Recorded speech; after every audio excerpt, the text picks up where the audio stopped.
Great nations are tested greatly. Pakistan is still rising and coming up. And even K2 is still coming up and is going to surpass this Mount Everest someday. They're looking at some other country and thinking it's better. It's not. I've been around the world. Pakistan is one of the greatest countries I've ever been in. I also used my Muslim name, Muhammad Raja Khan. And I picked that name when I became Muslim because of respect for the Holy Prophet and love for everything he means to the world. And Raja, because all of the people in the earthquake area where I was working at the line of control in District Muzaffarabad, they're all called Raja. Yes. And then when I went to SWAT in 2009 Army operation, I worked with Edie Saab personally. He was there. Really? Yeah, I got to meet him and work with him in Abbottabad and in SWAT and in Mardan. So everybody over there was Khan. So I became Muslim in 2009, and so I became Muhammad Raja Khan. Unity, the oneness of Allah. But in Pakistan, you find several factions not believing in oneness of Allah. They are asking from graves. Somebody is asking from, the dead and all that. So this is where Pakistanis are not, fulfilling the basic requirements. Bismillahirrahmanirrahim. Assalamu alaikum. Captain Atai Jahanzeb Hashmi PR Wala. I am today with a very special person. I'm blessed to have him in my show. And he is Timothy Todd Shah and converted into a Muslim called Muhammad Raja Khan. He's from Maryland, Washington, and since 2005 he came to Pakistan because of the disaster, the earthquake disaster which occurred in the northern areas of Pakistan. He was a guitarist, a musician, back when he was in America, and when the 9/11 catastrophe occurred, he saw that disaster, and it was very painful for him, and he did whatever he could to help those people who were afflicted with that distress. And then he decided, after viewing the news, that there's a disaster which has occurred in Pakistan, he came to Pakistan. So I'm not going to take up much time. Now I'll go straight to Todd, and let's know about him.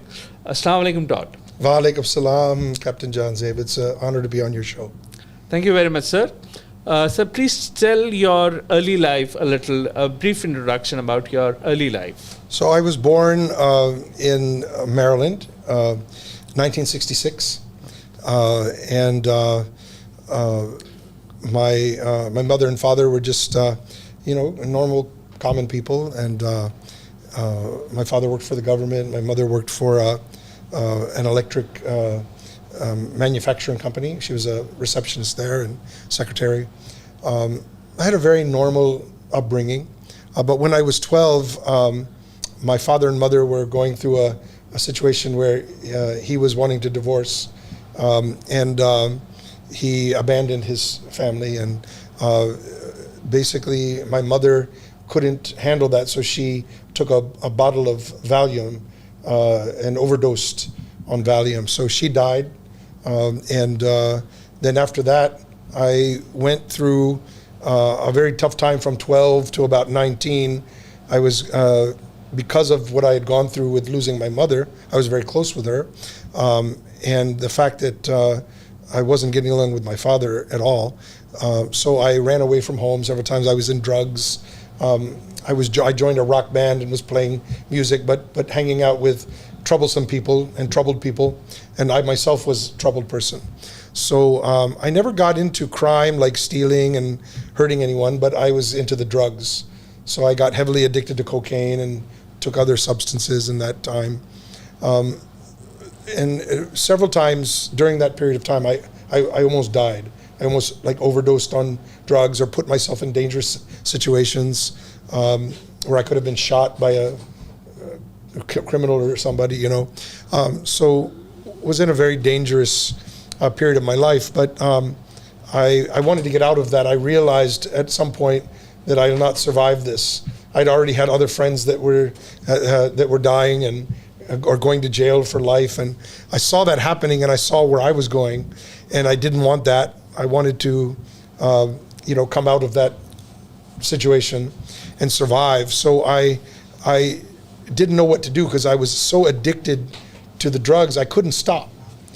So the only thing I could think of doing is to put myself somewhere to where I would remove myself from the drugs, just totally remove myself from that situation. So I joined the United States Marine Corps. Right. And when I joined the United States Marine Corps, while I was in training, they had, I guess, instilled in me some discipline, and I got the drugs out of my system, and I started to feel much more Better. much better, and that I was going to, move on to a better life. But then they had taken a blood sample and urine sample, and they tested it, and it came positive for cocaine, the drug cocaine. So that took some time for the test to be sent and then come back positive. And so it was about halfway through Marine Corps boot camp. Boot camp is about 13 weeks long. It's longer than any of the other military services in Pakistan, because the Marines are an elite amphibious land and sea and air force. So they get a little bit tougher training and in the basic boot camp. So about halfway through, I was taken out of the platoon and was basically confronted with this evidence.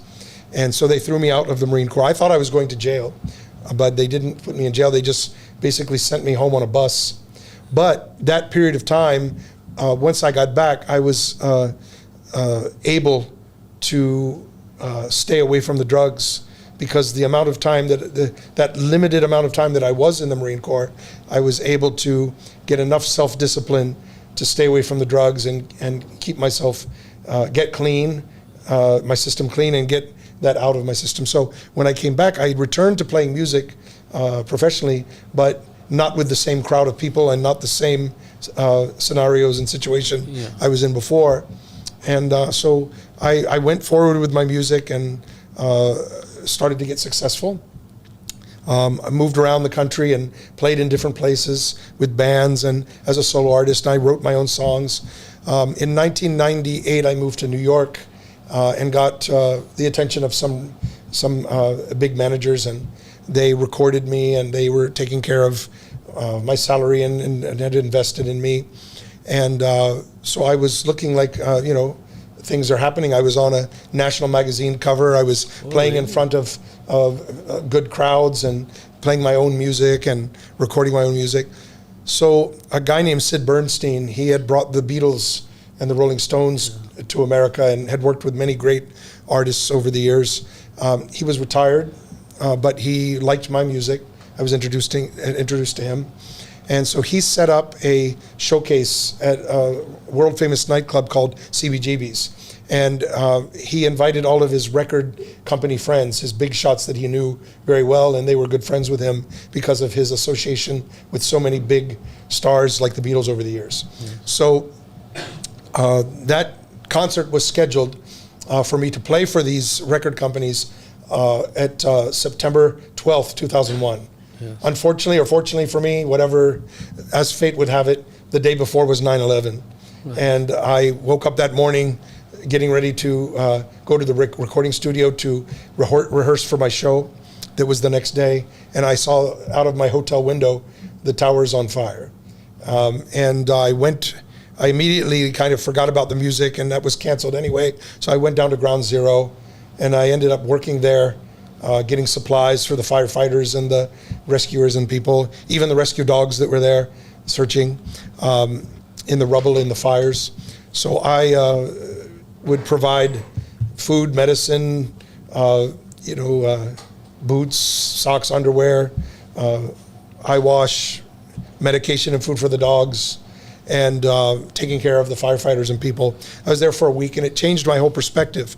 Up to that point, I had come into a situation of music and writing songs and professional career where it was kind of like a pursuit of fame and fortune and money, and that was my focus. But I always had this humanitarian spirit because my mother, before she died, had instilled in me a few things. Many times I saw her give money to poor people, and she was like that type of person. She would give her last dime to somebody if she thought that they needed it more. And she was also a person who was not racist or she was all about humanity. She even told me one night when we were on the highway and we could see the cars on the highway, the headlights and the taillights, and she said, there's all you see is lights, but in those cars that have those lights, there are human beings, and we should care about people all over the world, whether they're our neighbors or whether they're on the other side of the earth. No matter where they are on earth, we're all human beings. So she taught me those things. So those things were in me. And as a musician, I wrote about them and I would lend my talents to charitable events. But I never thought that I could actually operationally be involved in a disaster zone, actually helping with the logistics. So at 9/11 at Ground Zero, I realized this thing about myself. And because my life had been a disaster up to that point, I was good at responding in a disaster, staying cool, staying calm, getting the job done, being able to think through situations and get things that are needed. And so from that point, it changed me. So I left the music industry and trying to become famous behind because it seemed like a shallow, selfish pursuit after what I'd seen at 9/11 and what I'd done. So I still play music. In fact, I've played with many of Pakistani's biggest singers and performed with them. But it's always been to highlight our relief work and our charitable work and to use that to get attention onto the cause, which is helping suffering human beings, not a pursuit of fame and fortune and ego-driven pursuit. So basically, I went to many countries. I went to Central America. I went to the tsunami in Sri Lanka. I went to Hurricane Katrina. And that same year of the tsunami in Sri Lanka and Hurricane Katrina was 2005. So in October 2005, I was just had come back from Hurricane Katrina. And the same day I got back to Maryland from Hurricane Katrina was the day of the earthquake in Pakistan. So I had just come in the door. I sat down with my son, who was 16 years old at the time. He's like 33 now. And he works with me. He comes to Pakistan, Justin. So he was sitting there. I came in, we sat down, I brought a pizza. I'll never forget, a Domino's pizza. We're sitting there, and we turn on the television. I hadn't been in the door for 5 minutes when I saw on the TV, earthquake in Pakistan.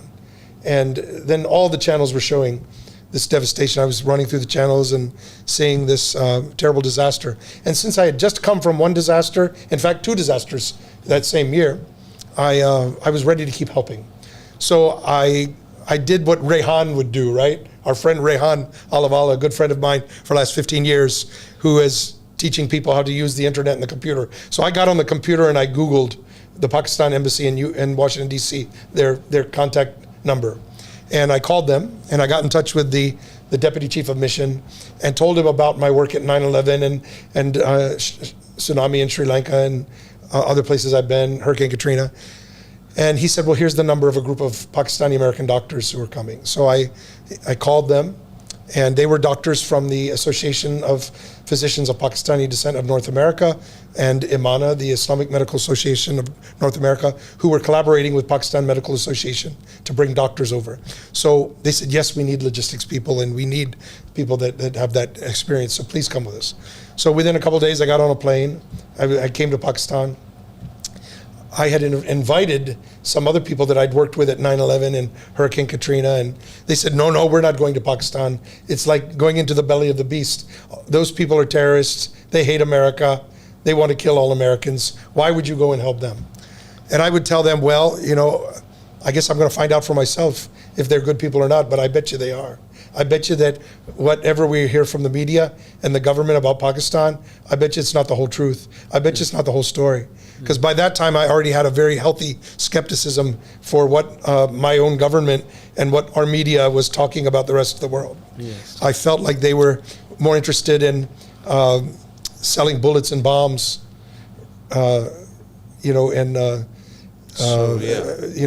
that's unfortunately very popular and profitable business. Yes. And so if you have peace, then you don't sell any bullets or bombs. Yes. But if you want to make money and you only care about power and money, then you will help create tensions and divisions between people and mistrust and stories that will make people hate each other and not be afraid of killing each other. So this is the kind of situation that I found myself in my feeling towards some of our media and some of our government officials that they were poisoning the minds of Americans. So I thought I would go to Pakistan and I'll help some people, and I'll just bet that it's not what has been reported. And so when I came to Pakistan, I immediately learned that from what I saw, that I was only being shown, and Americans were only being shown 2% of the truth 100% of the time.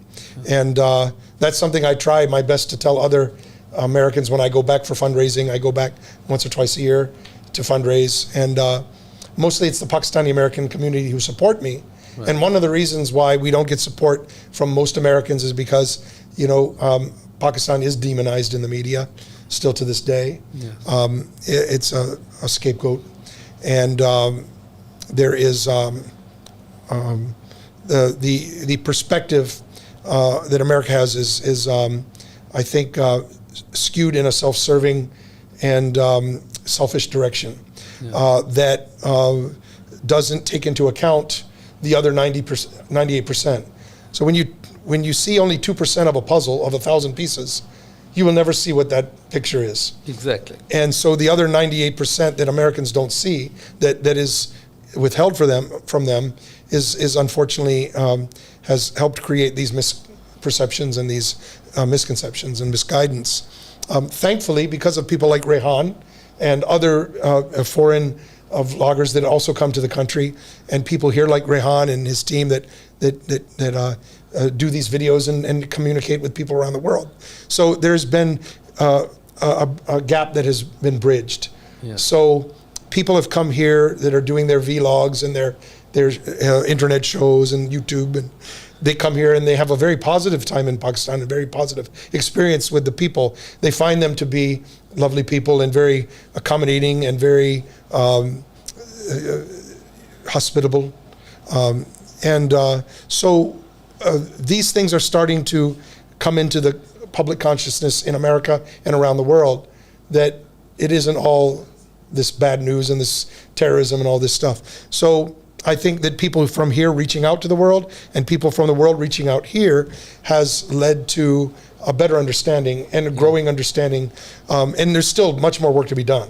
But I have seen it improve. I have seen people that I talk to when I go back, I've seen their attitudes improve and their acceptance of Pakistan as not just being this terrorist nation that is hell-bent on destroying America, In fact, I've given people a lot of education of how Pakistan and its policy, its foreign policy, has been very much pro-American over the years, even to the detriment of Pakistan. And that it's rather than Pakistan being double-faced, it's rather that American government has been double-faced and has abandoned Pakistan many times because of a geopolitical reality of India having more money, or Israel having money, and Palestinians not having money, and Kashmiris not having money, and U.S., who is supposed to be the bastion of all that is good and freedom and human rights, too often has strayed from the course of its principles and gone for the dollars.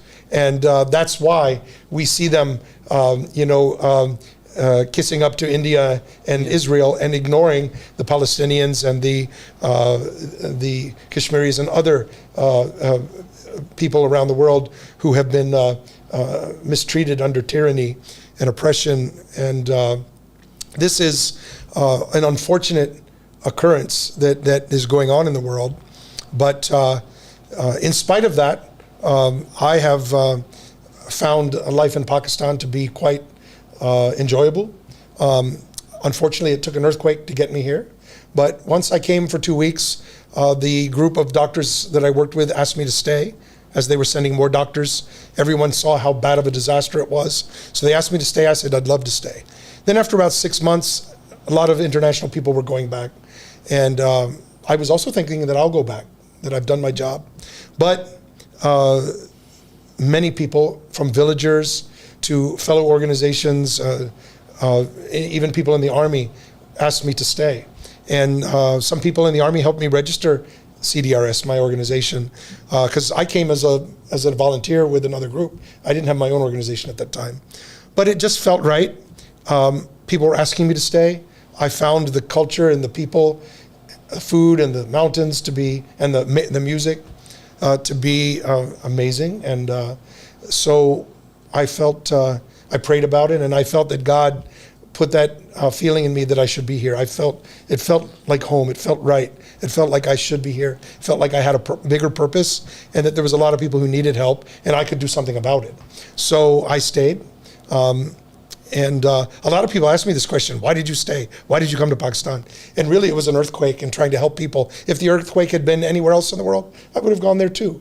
It wasn't really about Pakistan. It was about insaniyat. It was about helping people. Yeah. Then once I got here and fell in love with the country and the people, it was Pakistanis, including the army people who I worked with, brigadiers and generals who I worked with, who asked me to stay and helped me to stay.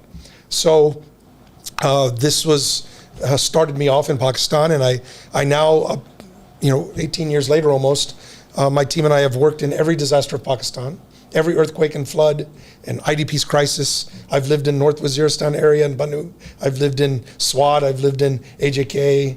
Lived in Balochistan. We've stayed there. Even for years, we were in Azad Kashmir after the earthquake for 6 years. I was in Banu for a year, and we're still in Swat. We have a mother-child health center there. So now we have over 700 water projects in Pakistan.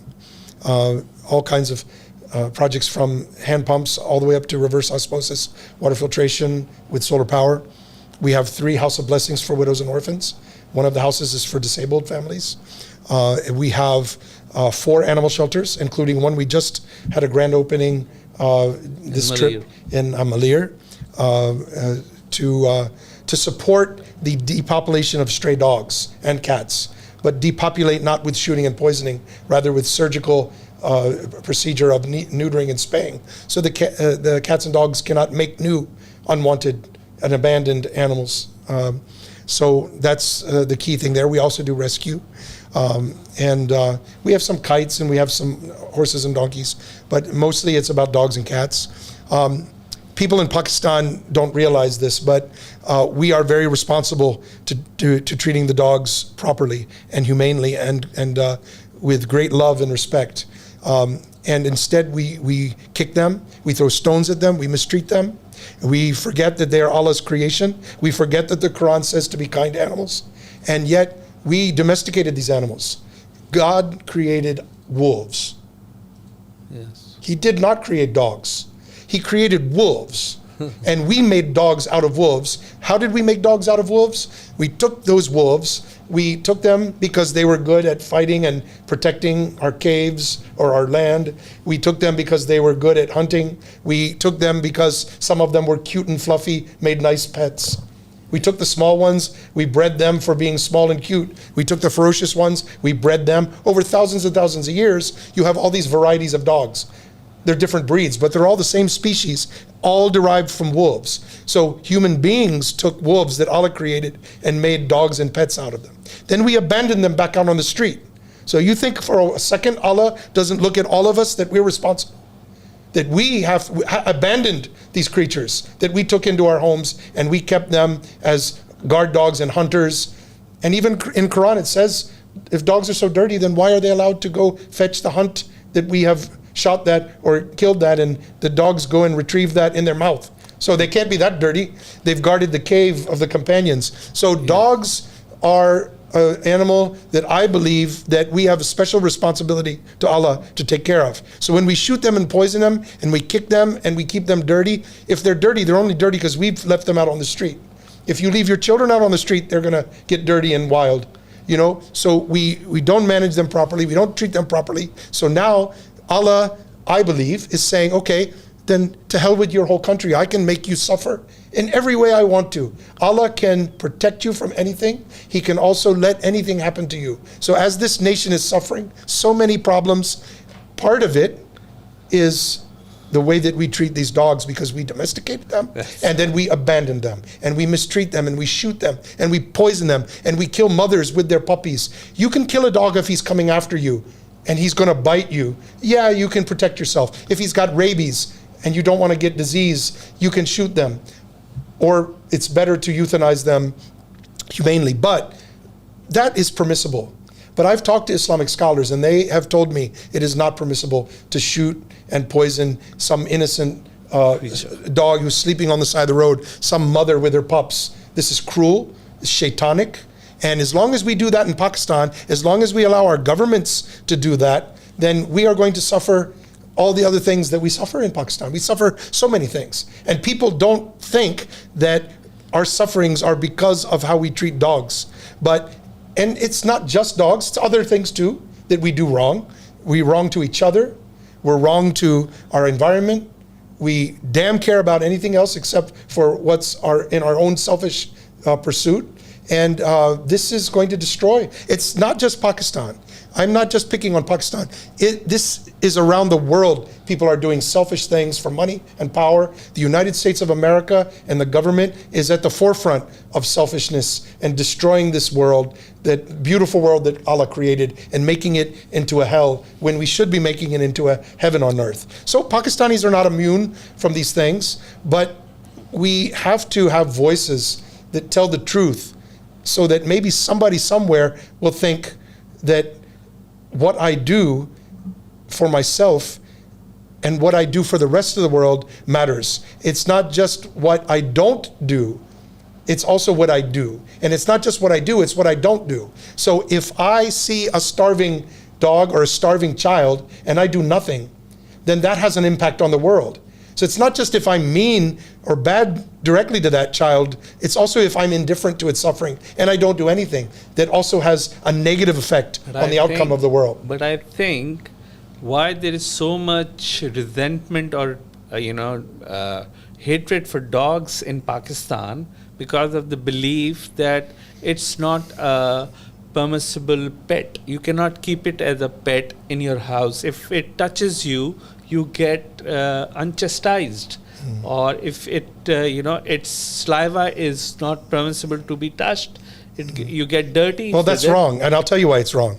If a dog goes hunting with you and you shoot that bird, you're going to take it home to dinner, that dog, in the Quran it says, that dog can fetch that prey with its mouth, it's getting its saliva all over that animal, and you're taking it and you're cooking it at home, it's fine. Here's the problem, here's the miscommunication. You have to wash it. Yeah, the misunderstanding. Yes, so if your dog it touches you and spit, just go do voodoo. It's not a big deal. The idea is that it's not that the dog is dirty, it's that you need to be completely clean when you go to pray in front of your creator, when you go to the masjid. So dogs are not allowed in the masjid. They're not, and this is a very simple thing. Dogs don't sweat like human beings. We have sweat glands. We sweat and we sweat out from all over our pores of our body. Dogs do not have sweat glands. Dogs sweat through their mouth. That's why they drool. And that drool is not something the Holy Prophet, peace be upon him, wanted in the masjid. So he didn't want the dogs in the masjid. And he said that you have to clean. There were dogs in the masjid. The dogs used to come to the mosque. But then you have to clean after them. After that you would clean them. But it is the Holy Prophet, I have not read it, but I have heard it so many times that it is not allowed for a Muslim to keep a dog as a pet. You can only keep it if you want to safeguard your asset or your territory, or you want to have a hunt dog with yourself as a hunter to fetch prey. And this is the only reason. And the general conception, belief in Pakistani Muslims are that keeping a dog is not permissible as it is. So that's why it is not, they do not like it. I really like dogs. I have been keeping dogs. But the only reason I don't keep dog is just because it is said that you cannot keep it as your... Well, I would say that what Muslims say to you, or what a Muslim says to any other person, or what anybody, forget about Muslims, what anybody says to anybody else, it doesn't mean it's true. Yes. It doesn't mean the interpretation is real. And in Pakistan, unfortunately, where I meet a lot of people who memorize the Quran in Arabic perfectly, and that's wonderful. That's an amazing feat of memorization. And it's a beautiful, beautiful Quran in Arabic to hear that recitation. Arithmetic. But if a person doesn't know what those words mean, then they don't no have use. It's no use of them, or very little use, not as much powerful as if they know what the words mean. So if somebody who says they are a scholar or says they're this or that, and they say you cannot have dogs as pets, or dogs are dirty, or dogs are this or that, I would highly suggest that that person go to a good translation of the Quran, or speak to somebody and ask that passage to be read to them, that where is it says this, that dogs are so bad, or this or that. So my point is, even if you don't like dogs and don't want dogs as a pet, that's okay. But that doesn't allow you then to shoot, poison, or to allow the shooting and poisoning, or to accept or brutally kill, support or the brutal killing of mother dogs and pups. And but it is not only dogs, sir. It is any creature, any living being in the world. Islam does not permit to kill anything. Yes, but we are particularly cruel to dogs in Pakistan. Even cats were cruel too, but we're nicer to cats because cats are more acceptable. In Islam, they have a very positive, a lot of the companions loved cats, and I think one was called the father of cats. And a mother of, yes. Father or mother, I don't remember. Abu Huraira. Huraira is the father of, yes, Zabardast. Father of cats. Now, again, another question, how did you and when did you convert it into a Muslim? So basically, and by the way, you had mentioned my name, Timothy Todd, and I think you said Timothy Todd Show. Sure. Yeah, but it's and that's okay, because my name is so mispronounced. It has been pronounced as she. It has been pronounced as Shah. It has been pronounced as Shia. It's been pronounced every way, and that's okay, because the Irish, when they were coming up with the spelling of names, maybe they were drinking too much alcohol, because it's backwards. It should be Shea. I mean, I'm sorry, it should be Shae. Shay. It's the pronunciation is Shay. Shay. But Shay. it's spelled Shea, which looks like she or Shia when you pronounce it as most people have learned English. And so it's a little bit backwards. So I can understand the why people do that. Now, I use that name because my mother gave me that name. And my mother, when she passed away, one way I remain close to her is that I use the name she gave to me. But I also use my Muslim name, Muhammad Raja Khan. And I picked that name when I became Muslim because of respect for the Holy Prophet and love for everything he means to the world. And Raja, because all of the people in the earthquake area where I was working at the line of control in District Muzaffarabad, they're all called Raja. Yes. And then when I went to SWAT in 2009 Army operation, I worked with Edie Saab personally. He was there. Really? Yeah, I got to meet him and work with him, and in Abbottabad and in SWAT and in Mardan, and so everybody over there was Khan. So I became Muslim in 2009, and so I became Muhammad Raja Khan. The reason I became Muslim is because actually I don't even think I became Muslim. I think I was always Muslim, but I didn't know what to call it. I didn't know that my beliefs were called Islam, because from a little child, I did not believe in the divinity of Jesus as the Son of God. I never bought into it. I always thought about it. I was like, so how is it that this human being could be the Son of God and he can be also God? And how can there be a trinity of Father, Son, and Holy Ghost? There's three persons within one God. That didn't make sense. But I just thought that why would the creator of all the heavens and earth, all the millions and trillions of galaxies and stars and the heavens, and all of the biological functions of human beings and animals, and all of the amazing systems of the world that make water run and make the tides go, and the mountains and the flowing of rivers that create human civilizations and the ability for us to live and grow plants and all of the science. How does it that creator needs to put one man on the earth to say he's God? It didn't ever make sense to me. So I always believed that Jesus was a prophet, and I always loved and respected him. I never disrespected him, but I never believed either that he was the Son of God. And this is before I knew any Muslim or anything about Islam. So these kinds of things I believed in my heart, and I even told people that. And so when I came to Pakistan in 2005, for the next 4 years until I became Muslim and said, La ilaha illallah Muhammad Rasulullah, at that time, I basically learned, and I talked to many scholars, many of my team, many volunteers, Pakistani Americans who came. In fact, there was 2 older ladies that were very instrumental because they were so good at answering my questions when other people, even in Pakistan, said, well, I don't really know the answer to that. I don't really know the words of the Quran, like I can't read it so I don't know what it means, right? I got a lot of that here when I would ask questions. Yeah. But these 2 ladies that came from America, they knew the Quran inside and out, in Arabic, in English, in Urdu, in every way you can. Every question I had, everything, they would show me what it says in the Quran, and they would tell me what it means. So after getting all this information, it was very easy for me, and I became Muslim in front of those 2 ladies and their families, and that was in 2009. And it's just that everything that I believed before was validated and confirmed by what I learned here in Islam. I also learned another thing. I learned Islam and I accepted Islam, and then for the next many years, I learned how many Pakistanis claim they're Islam, claim they're Muslim, but then their behavior is nothing like what I've learned in the Quran. Exactly. They're not. You're right. They're saying they're Muslim, but then when I see their behavior, I see they're not. And I think that one of the reasons is because the Quran is taught in Arabic, but not taught in translation. Language, yeah. So this is going to be a problem. And the reason, and basically in the Quran, the basic principle, what I have capitulated from it is that the belief on the unity, the oneness of Allah.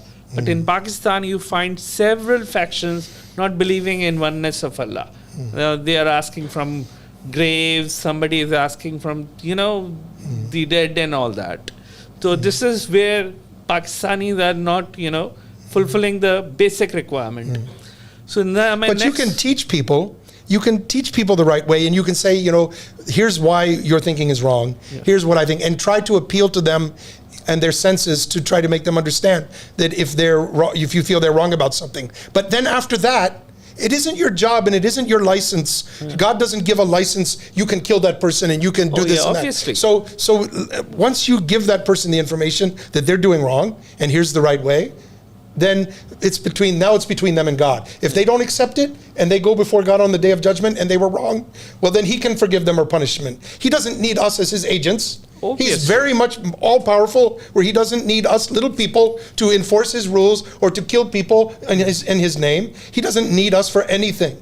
So we should work on Islam to work on ourselves and to try to improve others, but not to run around and think that gives you the right to carry a weapon and kill anyone that you don't agree with. Your beliefs are perfectly very defined, refined beliefs, and that's really spoke of a true Muslim. Hey, I got about a list of about 10,000 people I'd like to kill if it was on my because of their behavior. But it's not my right.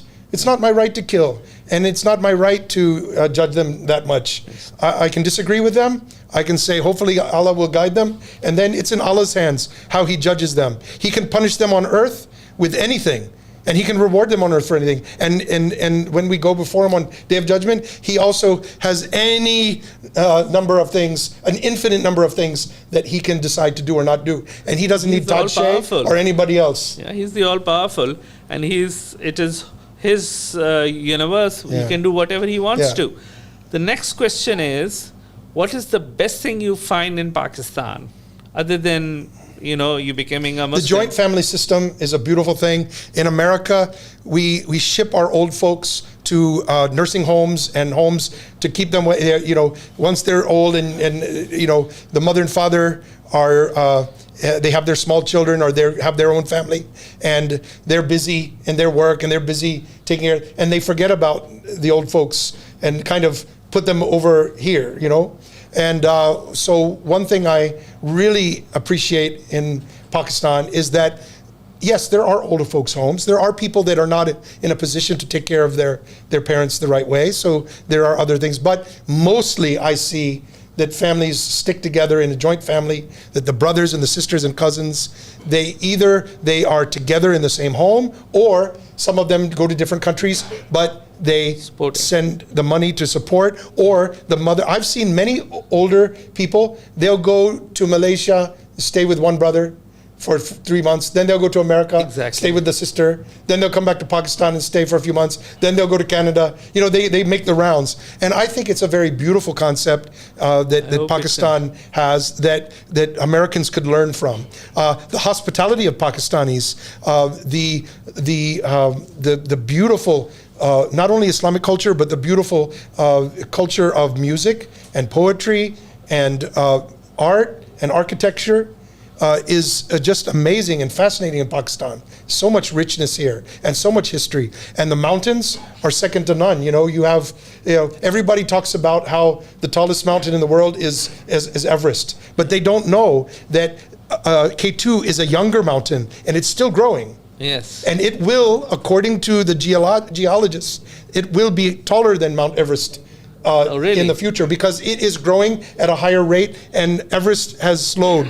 in its growing. So it's a younger mountain, so it's coming up. So I like to tell people, you know, Pakistan, great nations are tested greatly. Pakistan is still rising and coming up. And even K2 is still coming up and is going to surpass this Mount Everest someday. So the next question is that, as you said, what is the worst thing that you find in Pakistan? You know, people who are selfish and dishonest in their selfishness, and they won't see past their own self. They can't see past themselves to the bigger picture. The bigger picture is teamwork. You can have 20 million brilliant people. If they're not working together, then it's going to be a mess. If you've got a group of people who are all willing to work together, but they're idiots, they will be more successful. 10 idiots together will be more successful than a bunch of brilliant people who are just stepping on each other and fighting each other to get to the top, and they're not working together. So teamwork is lacking in Pakistan.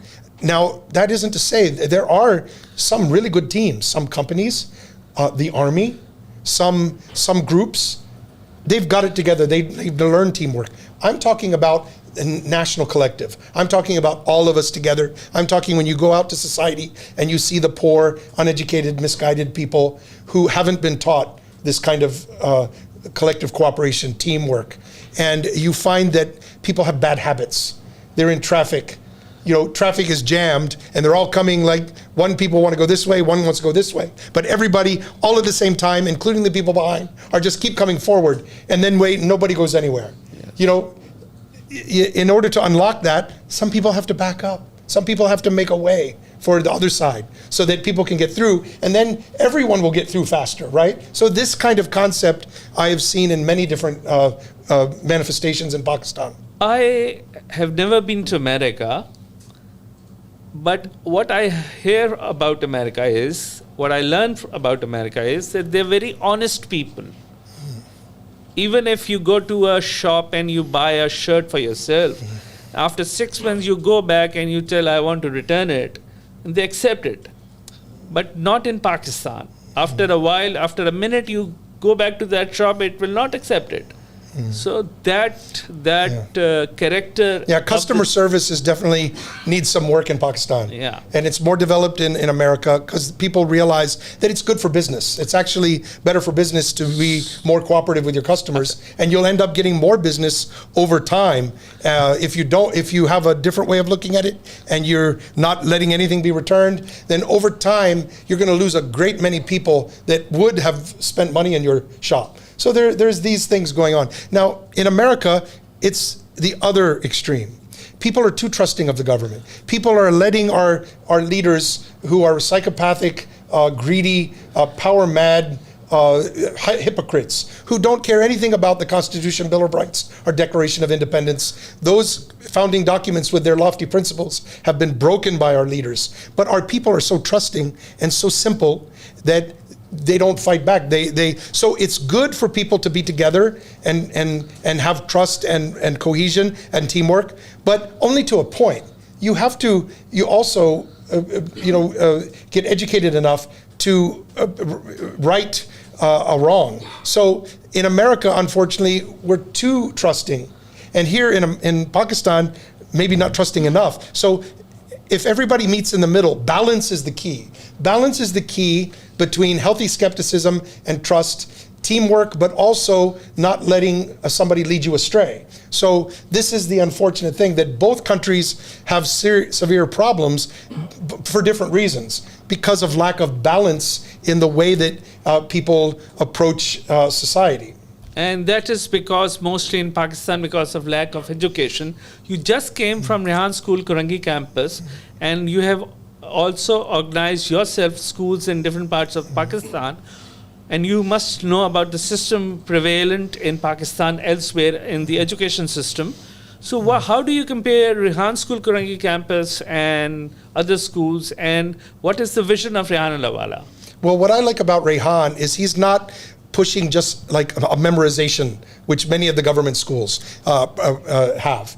And, education is more than just individual brilliance in arithmetic and math and the sciences. It's also about making the whole human being, learning how to succeed and how to act in society to treat your fellow man. Ethics have to be part of it. If you're a businessman, but you don't have ethics, you're going to hurt others in order to make a dollar. If you're whatever profession, if you don't have ethics in it, if you don't have humanity in it, if you don't have fear of Allah in the behavior that we're supposed to do and stay away from the behavior we're not supposed to do, if you don't have those things guiding you, then you will be a detriment to society. So Rehan is creating children that are going to be successful and an asset to society, an asset to themselves and their families, but also who are educated in the sense that, because when we speak of education in Pakistan, I think a lot of times people mean getting a good degree so they can get a good job and make money. But education is much more than that. A truly educated person is going to be worldly, wise, is going to be accepting, and going to be an open-minded person, is going to be a person without biases against others because of their color or their caste. A fully educated person is a person who has an understanding,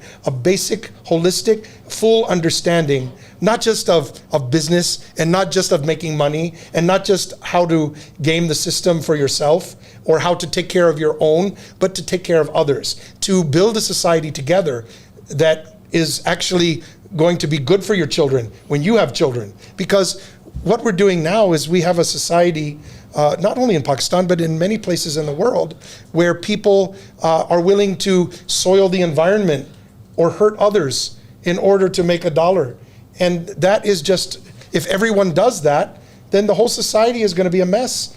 And everyone's going to be hurt. And then when you're hurting society, you're actually hurting yourself and your own children, because they're going to have to live in that society that's full of this evil and this mismanagement. So when you have this manifests itself in many ways. One of the ways that I taught my staff when we were in Azad Kashmir and we had a hospital after the earthquake that we had in a home that had steel reinforced construction, there was trash all over the place. So I went out there and started picking up trash in front of the hospital because I didn't want it to look like a mess. So my staff said, "Oh, no, the boss doesn't do that, we'll do that." I said, no, the boss is supposed to set the example to do it. It's not that the boss is supposed to be using his power to tell all of you to do this. The boss is supposed to set an example that he's willing to do anything he's asking you to do. So if one person picks up one piece of trash, you won't see a difference. But if every people each pick up a few pieces of trash, then you'll have a clean. Yeah. Completely beautiful and clean. So that's the message, that every person has to do their part and not let it be an excuse. This guy isn't doing his part, so I'm not going to do my part either. That's the wrong attitude. Yeah. The right attitude is, he's not doing his part, so I'm going to do double my part, and I'm going to try to teach him how to do it right. I learned from a friend of mine, Abrar Haq, the singer. We were together one day, and he said he was in front of a whole big crowd of people fundraising. I was on stage with him singing. We were doing some back and forth and enjoying. And he says, it was in Manchester, England. Pakistani community was there. And he said this, but he's right. He said, "Todd, in Japan, the idea is if they can do it, then I also can do it. If they can't do it, then I must do it. Great. And he said in Saudi Arabia, it's if he can do it, so let him do it. if he can't do it, how I can do it. And in Pakistan is if he can do it, don't let him do it. So if we're stopping each other from succeeding, then we are going to hurt. If everyone does that, we're going to hurt the national rising nationally. We have to take care of each other. So everything is within balance. Everything is either a blessing or a curse, depending on how you treat it. So Pakistanis, it's the only country I've been to many countries. Pakistan is the only country where there is 230 million prime ministers. Yes. And that's a good thing, because that means that they're individualistic, that they're brilliant, they're strong, and they are not willing to take any crap from anybody. And that's the good part of it. So keep that part of it. But the bad part of everybody being the prime minister is no one will follow anybody. Yeah. So you can't have teamwork if everyone's the prime minister. So be the prime minister in terms of taking responsibility for making society better, not just your own self and your own home, your own family, but your community, your nation, humanity. Then you take the best parts of being a prime minister. The worst parts of being a prime minister, which is that only you are in charge and you're not going to listen to anyone else, and you're the one who's the boss. This kind of attitude should be, this kind of pride, this should be reduced. Yes. So that you can at least have teamwork and cohesion. Excellent message for Pakistanis and for all of us. And my last question was that what I wanted to, put across to you was that give us a message from your experience, from your knowledge, from your exposure to the world, being a Native American and living in, visiting so many countries and living in Pakistan since 2005. And you are the entire session I had it with you right now was full of wisdom and full of knowledge and full of, learning. So still I'm going to ask the last question, and that is, what do you think is the best thing you would like to share with the Pakistanis they need the most? They need not to look to the West or America principles to decide what is good and bad. They should not look to other countries. They should only look to Allah, and they should look inside themselves. Pakistanis tend to think that going to America or Europe is better economically. We should get out of Pakistan. Things are falling apart. I see this, and I know a lot of people who are trying to get out or have gotten out because of some of these problems. I can't begrudge them if they find a job and they're able to take care of their family. But overall, I would say that my advice would be that Pakistanis don't realize there's a lot of problems elsewhere. And people think the grass is greener on the other side. And they don't look at what is here in front of them, the greatness. This nation has so many great people, so many great things, so many great children. I know so many people who should be respected more, like Rehan, should be appreciated more, should be followed more. But because they're Pakistani, they don't pay attention. They pay attention to some Gora who's from over here. Yeah. And there's nothing wrong with that. If the Gora has something to offer, great. But we should not ignore our heroes right here in this country. Yes. There are people like Rehan. There are people like my employee, Junaid Nazir, who from last 12, 13 years, first worked with me for several years for free, wouldn't take a salary, is honest, is hardworking, is cooperative, is brilliant, will do anything for his society. There are people like that in Pakistan. It's not all selfishness, but there's too much selfishness. There's too many people that aren't looking to people like him and respecting him and lifting him. We're lifting the wrong people, And our heroes are cricket players, but there's more heroes than just our cricket players.